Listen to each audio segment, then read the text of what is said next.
Bonjour Église, j'espère que vous allez bien, la paix du Seigneur. Je suis très contente de vous retrouver ce matin ou ce soir, ça dépend de l'heure à laquelle vous regardez cette vidéo.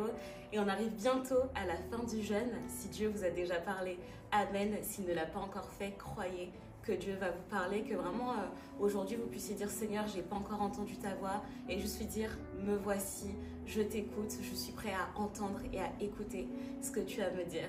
Et du coup aujourd'hui on se retrouve pour le chapitre 18 de notre livre Jean, et moi j'ai décidé de le découper en trois parties. Il y a tellement de choses que je pourrais vous dire sur ce chapitre, il est riche, je vous encourage vraiment à le méditer, mais moi j'ai décidé de le couper en trois parties. Ça peut se couper évidemment différemment, mais moi j'ai choisi de faire ce choix avec notre thème qui est amour et unité, et c'est parti, on va un peu étudier la parole de Dieu. Donc la première partie que j'ai décidé d'intituler l'arrestation de Jésus, on voit donc Jésus qui est dans le jardin et Judas qui arrive. Et ce qui m'a interpellée, c'est le chapitre 2 qu'on va lire ensemble, qui dit « Judas, celui qui le trahissait, connaissait aussi l'endroit parce que Jésus et ses disciples s'y étaient souvent réunis. » Quand je lis ce passage, en fait ce que je comprends, c'est que vraiment Judas était un proche de Jésus. Et quand on parle de trahison, on se rend compte que la trahison, elle peut que être effectuée par des gens qui nous connaissent, qui sont proches de nous. Faire du mal à quelqu'un, c'est quelque chose de facile, on peut le faire à nos collègues, on ne les connaît pas forcément, mais c'est quelque chose qui n'est pas difficile à faire. Mais trahir quelqu'un, quand on trahit quelqu'un, c'est parce qu'on le connaît, c'est parce qu'on connaît ses habitudes, on sait ce qui va vouloir lui faire du mal, et trahir, c'est vraiment un mot qui est fort. Et Judas, il a trahi Jésus, parce qu'il le connaissait, il l'a trahi. Et c'est vraiment incroyable de se dire que Jésus savait tout ça. Et malgré la trahison de Judas, alors que Judas vient avec une cohorte de soldats pour pouvoir arrêter Jésus, Jésus, il a un comportement qu'on n'aurait jamais pu imaginer, c'est qu'il se livre. C'est que quand Jésus dit « Qui cherchez-vous » et qu'ils disent « Jésus de Nazareth », il dit « Mais je suis là ». Et ça à 2 reprises. Nous, vous imaginez, il y a quelqu'un qui vient nous chercher, notre premier réflexe, ça va être soit de courir, de fuir, soit de dire « Ah bah je ne sais pas, je ne le connais pas ». Mais non, Jésus, lui, tellement il est parfait, tellement il est bon, et ben il se livre, il dit « Mais c'est moi ». Et il dit même qu'on laisse partir les autres disciples parce qu'ils n'ont rien à faire avec ça. Et puis quand on poursuit notre lecture, on voit que Jésus va encore plus loin dans son amour infini parce qu'il savait qu'il avait une mission à accomplir, que ce soit pour toi ou pour moi.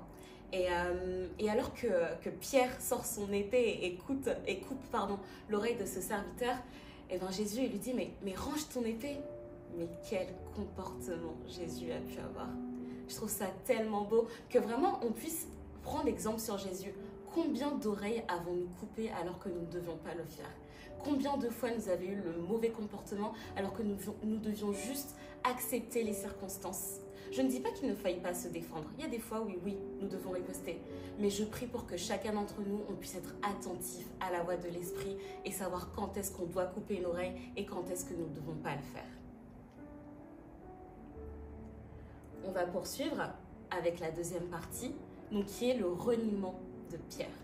Donc vous savez ce qui s'est passé, Jésus se fait arrêter, et puis on a Pierre qui renie Jésus 3 fois. Ce que je trouve incroyable, c'est que quand on lit le passage, on a Jésus qui dit mais moi j'ai toujours dit, ce que je vous dis, je ne le disais pas qu'à mes disciples, mais j'ai toujours dit devant tout le monde. Et puis on a Pierre en parallèle qui lui renie Jésus.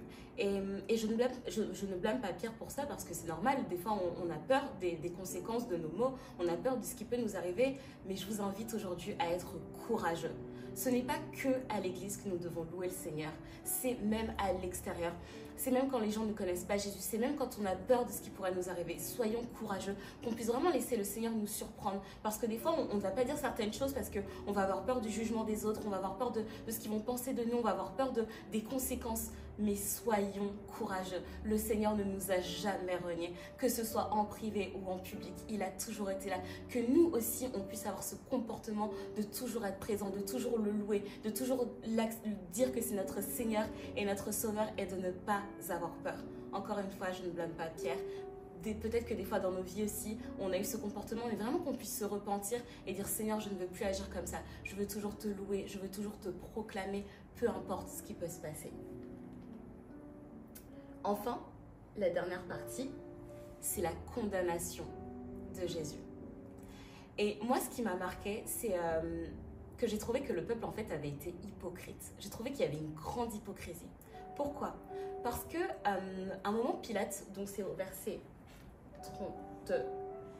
31, pardon, si je ne dis pas de bêtises, oui, c'est le verset 31. Donc, on a... Pardon, 31. Donc, le verset qui dit, sur quoi Pilate leur dit, prenez-le vous-même et jugez-le d'après votre loi. Les Juifs lui dirent, nous n'avons pas le droit de mettre quelqu'un à mort. Donc, selon leur loi, ils disent qu'ils n'ont pas le droit de mettre quelqu'un à mort. Pourtant, quand on lit le verset 40, donc le dernier verset, alors de nouveau, ils crièrent tous, non pas lui, mais Barabbas. Or, Barabbas était un brigand. Comme vous le savez, Pilate a demandé, il a la coutume donc à Pâques de relâcher un prisonnier. Et là, il leur dit, mais est-ce que vous voulez que je relâche Jésus ou Barabbas? Et le peuple fait le choix de Barabbas. Moi, quand je vois ça, je me dis, mais en fait, quelle hypocrisie du peuple. C'est-à-dire que eux ne pouvaient pas condamner Jésus, mais pourtant, en relâchant Barabbas, qu'est-ce qu'ils font? Ils condamnent Jésus. Et je prie vraiment pour que nous ne soyons pas, nous, hypocrites. Que nous puissions vraiment suivre la parole de Dieu et sans faire des détours, sans trouver des tours de passe-passe un peu pour contourner la loi ou ne pas faire ce que Dieu nous demande. Parce que Jésus, il a donné sa vie pour toi et pour moi. Quand Jésus nous dit qu'il pardonne nos péchés, il est sincère, il le fait. Et derrière, il n'envoie pas Satan pour nous juger. Alors oui, des fois on fait des erreurs et de notre péché, il y a des conséquences qui sont plus ou moins grandes selon ce qu'on a fait. Mais jamais, jamais Jésus ne va dire à Satan, juge-le, parce que nous sommes ses enfants qui pardonnent nos péchés. Et oui, notre Dieu est juge, mais c'est également notre avocat. C'est également celui qui nous aime, c'est également celui qui nous unit, c'est celui qui a tout donné pour nous. Et je ne sais pas toi, s'il y a des fois où tu as mal agi, s'il y a des fois où tu as manqué de courage, s'il y a des fois où tu devais pardonner et tu n'as pas pardonné, si des fois tu as manqué d'avoir de l'amour envers tes frères et sœurs, que vraiment aujourd'hui tu puisses te dire, ok Seigneur, je te remets tout ça entre tes mains et je veux vraiment Seigneur me consacrer et tout te dédier. Et on va prendre un temps pour prier pour que vraiment le Seigneur nous accompagne. Comme je vous ai dit, on est bientôt à la fin du jeûne et je pense que le Seigneur peut encore vous parler. Et je crois vraiment que ça va être un jeûne qui va être puissant et que de nombreux témoignages vont sortir de ce jeûne. Alors qu'on puisse vraiment prier pour que le Seigneur nous aide à marcher avec lui et vraiment à pardonner que des fois, il y a des choses qui arrivent dans nos vies qui ne sont pas forcément justes d'un point de vue humain. Mais sachez que tout fait partie du plan de Dieu. Les choses mauvaises qui nous arrivent des fois, elles font partie du plan de Dieu pour que son nom soit glorifié. Que Jésus se fasse fouetter, que Jésus se fasse condamner. Oui, quand on regarde comme ça, c'est tellement horrible et il ne méritait pas ça. Mais c'était dans le plan de Dieu, c'était son plan pour que toi et moi, nous puissions être sauvés. Alors oui, des fois, tu as peut-être connu des injustices et tu vas encore en connaître, mais demande à Dieu, Seigneur, qu'est-ce qui doit ressortir de ça? Que vraiment tu puisses avoir confiance en lui, te déverser en lui et te dire, ok Seigneur, je te fais confiance malgré tout ce qui peut m'arriver. Amen, prions ensemble. Seigneur, je te remercie, Papa, pour ta parole qui est vivante, ta parole qui nous parle de différentes manières, Seigneur. Et merci parce que vraiment, elle nous permet, Seigneur, d'avoir un comportement qui est intègre chaque jour, Seigneur. Merci, Papa, pour les épreuves. Merci, Papa, pour les injustices parce que, oui, elles sont difficiles à vivre, mais elles nous permettent de nous rapprocher de toi. Elles nous permettent, Seigneur, de nous déverser totalement en toi, Seigneur, et de mettre notre confiance en toi. Père, je te prie pour mes frères et sœurs, Seigneur. Je te prie pour ceux qui ont subi des injustices, Seigneur, pour ceux qui sont encore blessés, pour ceux qui n'arrivent pas à pardonner. Père, je te prie que vraiment tu puisses venir les aider, Seigneur, à prendre la décision de pardonner, Seigneur, et que chacun puisse être attentif à ta voix, mon roi. Que dans les moments difficiles, dans les moments de guerre, dans les moments où oui, ils se sentent peut-être livrés, Seigneur, à l'ennemi, que Papa il puisse être attentif à ta voix et dire, ok Seigneur, qu'est-ce que je dois faire? Est-ce que c'est le moment de couper l'oreille ou est-ce que je dois juste me livrer et ne rien faire?